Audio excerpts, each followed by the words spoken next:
Hi there. Thanks everybody for listening today. Thank you for having me. My name is Emily BAWTREE. I'm the head of training, development and consultancy at Ambitious About Autism. And what I'm hoping to do today is to give you a bit of a flavour of some of the wider training that we offer around understanding autism in the workplace. As you can imagine, it's a rather large topic and I have a very short period of time. And in addition to sort of understanding autism a bit better, I want to talk about a couple of kind of hints and tips about how we would best support people that we might currently work with that have autism. And also speak a bit about our employment programme that we're running nationally now that's encouraging young people on the spectrum into work opportunities. So I'll get started. So to start with, when we understand autism, I wanted to talk around a few kind of key facts about the condition. One of the most amazing things about my role over the last over 10 years has been that our understanding of the condition has increased dramatically, and actually public understanding of the condition has increased dramatically. But what happens with that also is there's a lot of myths that people can can hold and can think are true. So when I first started my career, I'd talk about autism and people would start with a blank slate and not know what it was. Now people have an idea, but often sometimes they have some inaccuracies around it. And a lot of the training that we deliver is about busting those myths. So firstly, over 1 in 100 people in the UK are on the spectrum. So it's highly likely if you work in a larger organisation that there will already be somebody working with you that's on the spectrum, diagnosed or not. Currently, 4 times as many boys as girls are diagnosed with autism.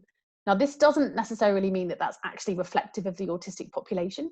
It's just that we're much better at recognising it in men currently. So it's much more likely for a man to get a diagnosis. In my experience of people that I've worked with, women with diagnosis have often been misdiagnosed with something else when they were younger and then diagnosed at a later date with autism when they have a better understanding of themselves and the condition. Almost 1/3 of parents have to give up their job to raise an autistic child because of school exclusions. Now, this isn't typically around sort of diverse employment, but it's really interesting to see the kind of impact that having an autistic dependent has on employment and on the economy. It has a significant impact in terms of trying to raise somebody who is having challenges at school and then trying to maintain a job. And autism isn't new, despite what you may read in some publications. It's been around a very, very long time. It's been around as long as people have. In fact, the first time this kind of behaviours were studied was by a guy called Itard in 1801. So it's a really long time ago. And our current modern understanding of the condition actually really stems from a piece of work called the Triad of Impairments, which itself is from 79. So the condition has been around a very long time, but our understanding of it is gaining all the time.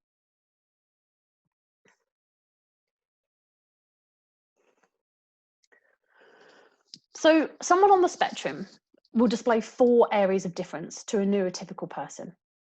And as you can imagine, the condition is huge, and I can run training sessions from 90 minutes through to a couple of days on this subject. So I'm going to really briefly go over it, but kind of give you a flavour of the kind of differences that you may find when you employ someone on the spectrum, and how they process differently, and how that fits into these 4 areas. So firstly, you'll have heard me use the term spectrum already. Autism is on a spectrum. You may have heard that term floated around quite a lot. Not an awful lot of people actually understand really what that means. A lot of the time, there's discussion about low and high functioning with autism. So people that are higher functioning tend to have a kind of the stereotype around somebody that's kind of incredibly intelligent. There's a lot of kind of media personalities and characters in television programs that present with the kind of autistic type genius characteristic. Or lower functioning tends to be where people think of those that have additional disabilities or struggle with communication. The issue with this idea of low and high functioning is that actually it's a bit of a myth in and of itself, in the respect that often when we talk about how high your functioning is, we're thinking about someone's communication very specifically. But the nature of autism, being that communication is one of the real differences, means that you're often not seeing the whole person, you're not seeing the whole picture. So one of the major things we talk about when we talk about employing someone with autism is to think about how the condition affects everybody individually in a very, very different way. And we can't make assumptions because of somebody's ability in one area that it tracks across and they have the same level of ability somewhere else. So when we think about someone's level of functioning, we have to think very specifically about the task we're asking them to do. And the reason for that is because you can have somebody enormously verbose with a huge vocabulary that really struggles with a number of other things that means that they can't necessarily make their way to work in the way that other person would. Or somebody with no language at all that can commute absolutely fine. And it's about the assumptions we make around people's abilities that often mean that we underestimate the level of support some people need, and we also underestimate the challenges that other people face. So in these 4 areas, people will show different levels of difference. So it is not, as I said, that you would have the same level of issues around social communication as you would around interaction, as you would around sensory. It's a spiky profile, and this is part of the way the spectrum demonstrates itself and how everybody is so individual and different, because you might have somebody that really struggles with communication but has next to no social imagination issues, or somebody that presents with the opposite profile but they have the same diagnosis. What these 4 areas mean, and a kind of real brief overview about the differences within each area. Somebody, if you show that you have social communication issues or differences, that can present itself as somebody may have slower processing, especially around verbal communication. So it might take them a little bit longer. They may have a process delay, which means that as you give them instructions or you talk to them, it may take them a little bit longer to process that information. All of us, all people, can show a process delay at different times. Your levels of stress depend on your ability to process. The environment around you changes your ability to process. For someone on the spectrum, those things are true also. But generally, if they have a communication issue, they may present with a delay before all of those things are added on as well. Within communication, there is also issues sometimes around verbal understanding and instructions. So sometimes when you're giving an instruction or you're talking to a person at work on the spectrum, they may present as though they understand what you've said, and they may even respond in a way that makes it appear as though they've understood, using the right language, but their understanding of that language isn't necessarily the same as yours. And so this is sometimes how communication can go awry, especially when it's verbal, as a lot of people with autism respond much better to written information. Social interaction. Some of the issues that somebody may present there are around things like literal understanding. This is the sort of thing that's often covered in the media, but a number of people with autism will take language very literally. So that can be anything from, frequently people think of literal understanding as things like similes and metaphors. So where we'll say things like it's raining cats and dogs, or pull your socks up, or toast the bride. A number of things that, if taken literally, could be quite frightening. In majority of cases, especially in employment, a number of people with autism have learnt those by rote. Where literal understanding gets misunderstood is where often we will use language that doesn't mean what we intend it to mean. So we don't use the right language to just explain something. So in my case, I very frequently mix up the terms for time and distance. I'll say to one of my team members, oh, don't worry about that meeting, it's a long, long way away. What I mean is it's a long time in the future, but what I've actually said is it's a long distance from here. And any of my autistic team members may completely misunderstand me from that statement. And from that point on, if I don't clarify that communication, there can be an awful lot of mistakes that happen between us in the lead up to that meeting, because assumptions have been made and I wasn't clear. Other issues that come into the interaction section are things such as social cues. A number of people with autism struggle with understanding tone, intonation, body language, and facial expression. So if you think of some of the challenges that we've had to come across since we've all had to move working from home in the COVID environment, and the kind of having to work out different ways of communicating and showing our emotions attached to things, or in my case now having to deliver trainings to large groups of people I can't see, you realise actually how much we really do rely on tone and intonation and facial expression to get understanding, to gain proper understanding and full context of what somebody is saying. Now, a number of people on the spectrum don't have that, which means that unless you're very clear in your language, they often only get 30, 40, sometimes 50% of the information that you're giving them, because we suggest so much and we give so much meaning to what we're saying through the way that we say it. Sensory differences and challenges come in all formats, and it's different again. All of these issues are different from person to person. But from a sensory perspective, you have 7 senses, the 5 that we all know about, and also your vestibular and proprioceptive senses. And those are around your balance and movement. And what sensory differences mean in an office environment is that sometimes challenges and things that you may find a little bit difficult can be significantly more difficult for somebody on the spectrum, but they may not be the things that you would expect. You can have hypo or hypersensitivity to smells, to sound, to temperature, to touch and feel. The balance and movement issues can be around navigating your way around desks, or if you work in an office that has lots of different types of flooring, it can be a struggle for people that struggle with balance. A number of these issues, if not all of them, we can mitigate through reasonable adjustments, majority of which are very reasonable, to make it easier for somebody to get by in a work environment. But when I've been delivering sessions like this, I've been thinking about my office environment, like how I have my office at home in a way that makes me feel comfortable. And that is vastly different to the one I have at work. And it will be the same for most of us. We all have different preferences. The difference for somebody on the spectrum is that those preferences are often, they find it very, very difficult to channel those out. So where I might find something difficult in my office, like an open plan office with lots of noise, my brain, because I can process senses appropriately and in a positive, and well, I can often channel that noise out and focus. A number of people on the spectrum can't do that themselves, so they need adjustments to support them in doing that. And finally, in these 4 areas is social imagination. Now, the main gist of what social imagination is it's understanding what's coming next. So when somebody changes a meeting, whether that's the room or the time, or they're late, or they change their expectations, what happens with a neurotypical employee is they make a broad range of assumptions that they pull on from where this has happened before, or sort of being able to reasonably assess a social situation and know, okay, well, the meeting will probably happen tomorrow, or my boss will do that meeting another day, or I'll just continue and sit and do my work here. And we fill in that blank space, but we use our social imagination to do that.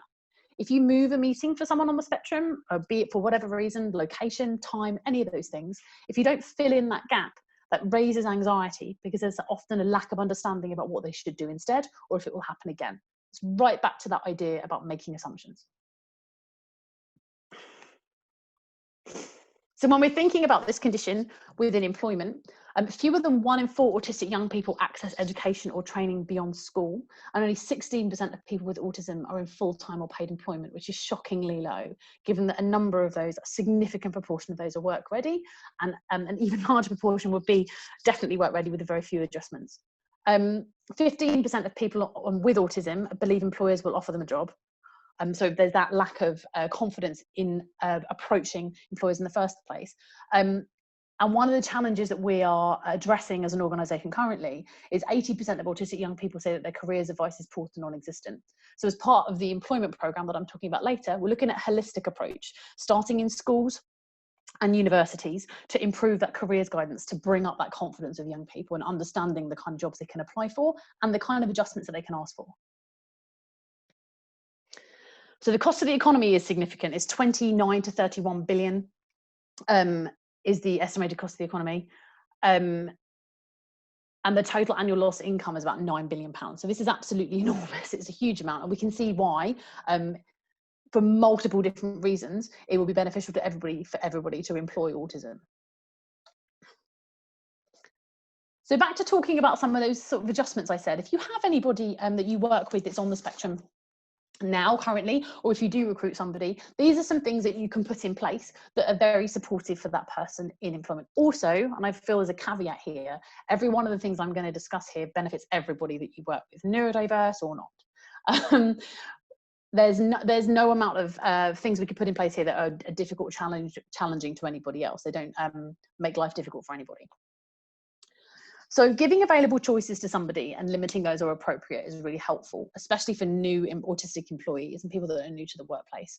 Where I talked about that social imagination piece, often giving wide open questions around what would you like to do here, what adjustments do you need? It's very difficult for a person with autism to process that unless you give them available options that they can pick from.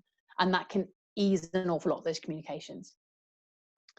Where I mentioned earlier about how a number of people with autism may appear to understand something, or they may appear to say they understand something, but that isn't necessarily the case. What we can do to support people that work for us is at the end of all interactions, summarise what we've said in writing if possible. Excuse me. In writing if possible. Now, this is the only training in the world where I say write more emails. I'm really conscious when I talk to employers that it's important not to say only email someone on the spectrum. If you would normally engage all employees verbally and you talk to them in that way, then make sure you do the same thing with a person on the spectrum, but that adjustment is to follow it up in writing. This can often be because a number of times you may work with someone with autism and they'll say they've understood what you've asked them to do. And then you'll ask them to explain it back. And if they just repeat back to you what you've said, it means they've heard you but not understood. If you write something down and you put the instruction in writing, it covers on a number of bases. Firstly, as someone with autism is likely to understand more visually, it might mean that it clarifies for them what you've asked them to do. And it also clarifies for us that we've used the right language. We're always a lot more cautious and careful about what we put in writing to make sure it's understood, because we've lost that tone and intonation and the body language. So for me as a manager, I like to write those things down because it gives me the confidence that I know I've asked them what to do. That I know I've asked them the right way, I've asked the right thing, and I know that their understanding is likely to be clearer if it may have been jumbled before. It's also important to detail actions after a meeting and what's going to happen next. Don't make assumptions that that person is going to know there'll be another meeting in 2 weeks' time. Even if you've met every 2 weeks for the last 3 years, that person doesn't necessarily know it's going to happen again. And it's important to reinforce that. Using visual information to reiterate your point as much as possible. One of the key things I like to do when I'm working with people in my team, especially if I'm asking them to do something new, is I will sit down with them, explain it, and get them to show me they know how to do it, or visually show them what we're doing. So I know they've understood, and actually they tend to process information significantly better then. Being aware of sensory differences and asking questions. Now, this is a really interesting one. A number of people on the spectrum will understand what their sensory differences are, but they change depending on where you are. And they're not static, they're often stress dependent. So the best thing that we can do is to ask questions and be open and explain that we can offer up adjustments. So for example, is there anything about this environment you find challenging? Is there anything you found helpful before? And if they initially say, no, it's fine, check in again and check in again. An awful lot of the time with a lot of the young people we've been working with, they're very, very keen to be in roles and in employment, and a lot of the time don't want to cause a fuss. So as a result of that, they will not be open about the challenges that they have. And it's on us to make sure that we are as open as possible and make sure we can make things as supportive for them as possible. One of the major issues with this particular challenge that people can have is hot desking, for a number of reasons. Firstly, from a sensory perspective, often a number of people with autism like the room, like where they are in a particular space in the room. So the right level of light, the right temperature, moving away from televisions, things of that nature. And also around the social imagination anxiety piece. Will my desk be there? Where am I going to sit? I can't imagine it. So not hot desking for that particular individual can be really, really helpful. Giving advance warning of any changes or cancellations. One of the big tips I've had when I'm working with people on the spectrum is, because I'm late all the time, pretty much everywhere, and I struggle to keep decent time management from my perspective. If I'm planning on meeting them at 2:15, instead of saying I'll meet you in next room at 2:15, I say to my autistic employees, I'll pick you up from your desk between 2 and 2:30 and continue with your work before I come and see you, before I come and get you. That covers all those bases. If I'm a bit early, for me, for them, I'm not, because they're expecting me in that range of time. If I'm a little bit late, they're not sitting there anxiously wondering where I am, because I've got a kind of 15-minute window and they know what to do in that time. And if all of that's blown out the window and I'm still going to be late, I will contact them in advance. I will tell them I'm going to be late, explain what time I'm going to meet them, and reiterate what's going to be covered in that meeting at that time. Once again, don't make any assumptions that a person knows what you intend to do. Always be clear about your intentions, and speak and write in clear and literal sentences as best you can. And allowing that time for processing information is really valuable.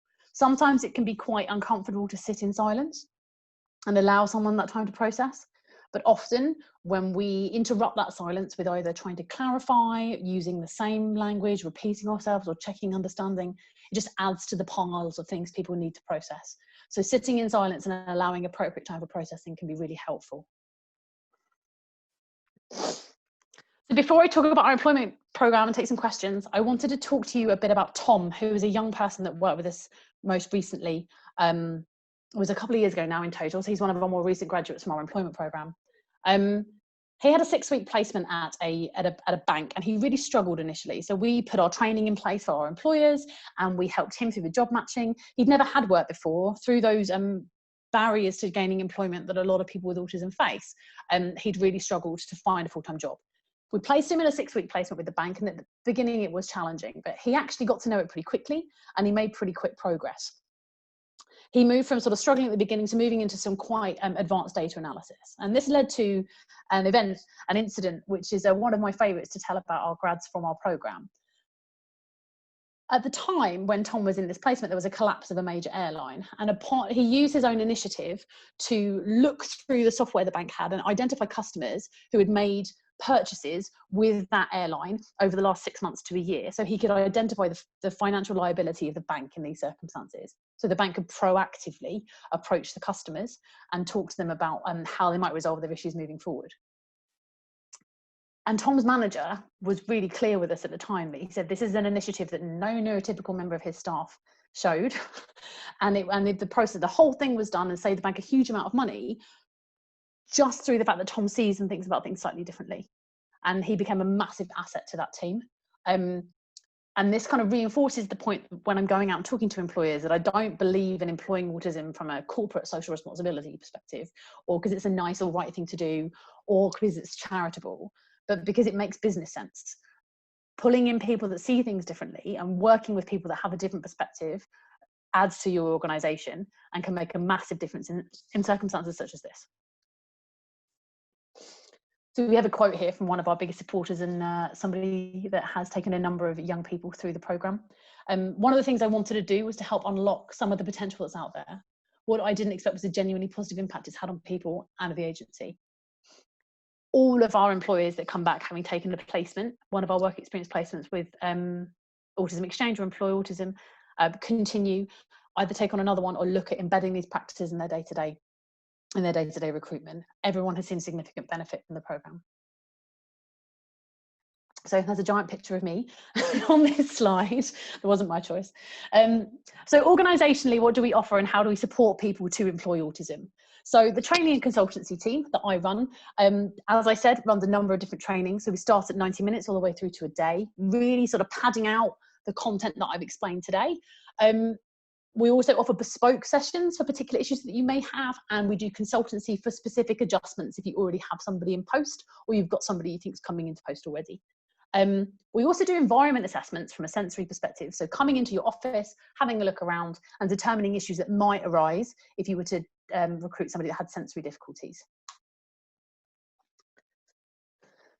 And finally, Employ Autism. This is our national work experience programme that you have an opportunity to be a part of. We have gained some funding to deliver national placements. So placements all over the UK for our young people that apply to us on the autism spectrum. We match them to roles that employers can provide us with to have an internship. We put our young people in those roles. They can last anywhere from 2 weeks to 3 months or longer. We currently have a 100% retention rate of any placement over 6 weeks. Essentially, the way we work closely with the employer to make sure they feel comfortable taking on this young person on the autism spectrum, and we work closely with the young person to make sure they feel confident filling the placement, and then we check in as we go along, also providing free to access training for any employer that wants to be involved. So the information about our programme is on there.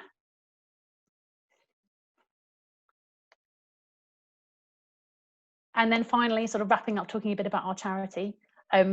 Employment is just one of the strands of things that we do.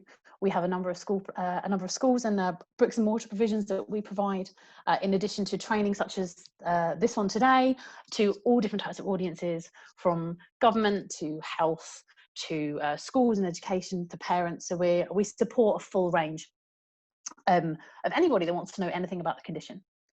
So it's been a whirlwind, but thank you for listening. And I wondered if anybody has any questions. Amazing, Emily. Thank you so much for sharing your insight. And yeah, absolutely. I know that I think when I've spoken to a couple of your colleagues and also yourself earlier before as well, there's just so much that you could go into, and there's so many different areas that could also be spoken about as well. So I think that was a super select bits of information that hopefully our attendees can gather as well. So what I'm going to do is, just whilst we're asking you those questions, I'm just going to pop up the Slido screen. So for everyone who has been listening, if you haven't been on any of our other sessions, please do join slido.com on any browser, so on your laptop, your phone, whatever it is that you might be using, and pop in the hashtag IHRDiversity. And we have got a poll running just so that we can give feedback throughout the day to our individual speakers. So if you could do that whilst we're answering the questions, you can do it whilst you're listening. It's very quick, I promise you. That would be wonderful. So we have had a few questions, Emily. So one of them that came through was, what reasonable adjustments could we offer at the testing stage of the recruitment process? So if we ask candidates to prepare a presentation or a written test normally, how would you adapt that for someone that is on the spectrum? So it depends on the individual and the challenges that they may have. Standard kind of interview suggestions that we make in terms of how you would adjust an interview and selection process is providing the questions in advance, for example.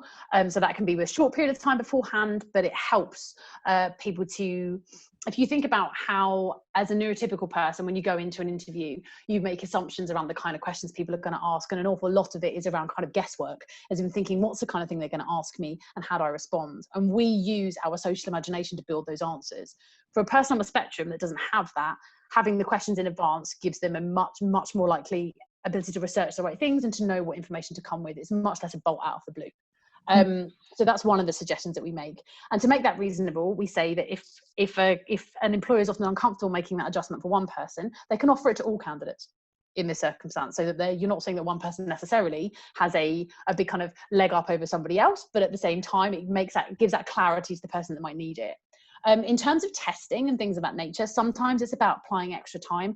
Other times it's about thinking about the questions that you're asking. So an awful lot of the time when you're asking a question, like to prepare a presentation, you're asking somebody to imagine a scenario. So you're asking them to think about, what would you do in this scenario? Or you ask abstract questions about abstract concepts.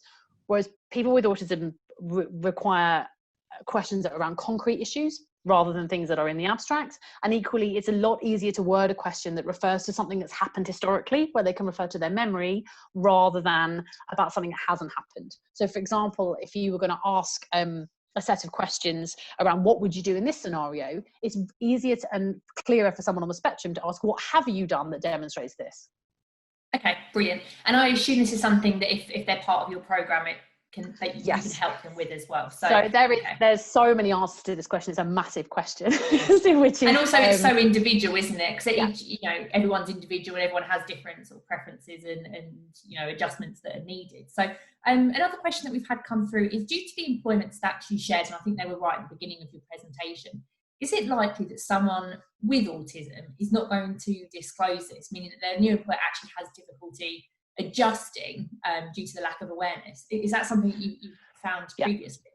So outside of our employment program, where obviously it's very clear the person on the spectrum, because that's why they're involved and it's very open from the beginning, disclosure is the biggest issue that we have in terms of access.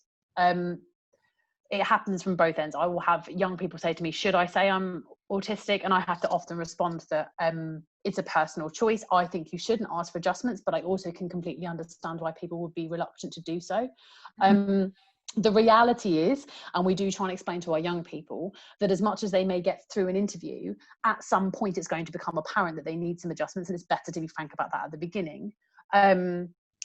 It is a challenge, but it's a challenge that's faced with a lot of disabilities, and that people are not frank about that at the beginning, and that is because they've often had bad experiences elsewhere. From an employer perspective, the best that we can do is, it's not just about asking the question, but when asking the question at interview or prior to interview, it's about giving examples of how you might support or adjust somebody, or how you are very proactive in your employment of disability, and that often helps to break down some of those barriers. So it's more about the communication, that engagement, and your tone, your employer branding, everything as well. Yeah. So it does all of that. Okay, a lot of the time, sorry, carry on. No, go on. It's about practicing what you preach in a really big way, and it's often being very proactive and open within your branding about how accessible you are. It's not just about in the interview process, it's about your whole website. Everything that you do has to smack that this is something that's really important to us, before people will break down those barriers, because they're often enormously fearful from previous experience. Yeah, absolutely. And just following on from that one, someone's mentioned, and also obviously with the misdiagnosis that you referred to earlier on as well, how could you go about, as an employer and with your employees that you've currently got in the workforce, how could you go about identifying who they are so that you can make those adjustments if they're not happy to declare? Or is that something that you can do? Is that just a real personal preference if they don't want to? because the condition is so vast and so wide and so varied, the adjustments that you would make would be different from one person to another anyway. So on that basis, we discuss with employers and talk to them about making adjustments in the context of the environment. So regardless of the label or not, if a person is struggling with X situation, what can we do? Regardless of their label, what can we do to support them to be the best they can at their job in that area? And actually, it often takes a number of those steps before someone's ready to have that conversation with you. But also, that once you've sort of ticked those boxes and you've supported that person through those instances, that question isn't necessarily relevant anyway, because we're looking at the adjustments we give to an individual and the support we can give to that individual to do their job in the best way. The label isn't always necessary. No, that's a perfect answer. And I think you may have just answered this one as well, but it's the last question we have, so I think I'll ask it anyway. So how do you support all of these measures? Because, you know, for a recruitment team that might be slightly, have lots of time restraints and everything else, do you treat each situation on a person-by-person basis, or is it, you know, can you do a sort of, to a certain extent, a blanket overview? How do you treat it? So there are some blanket things that can be put in place. So we look at, one of the things we do as a team is we help people look at their policies and procedures and their general practices. As I said, majority of the things you would put in place for someone with autism benefits everybody. So a lot of the time there's a kind of basic underpinning you can do with all of your processes that supports everybody. And then there is obviously, as there is with all individuals at work, the adjustments that are needed for each person. But actually an awful lot of the time, and it's quite challenging for me because I have a short period of time to explain how important it is, a number of these adjustments are really quite minor. And they don't take up anywhere near the kind of space or cost that people think that they might do. It's about working with that individual and having an understanding. So we find that blanket policies help in terms of blanket accessibility, piece of work done across policies, but also just about training somebody to understand how a neurodiverse person works. And then once your staff have been trained to understand it, those interactions tend to improve in and of themselves anyway.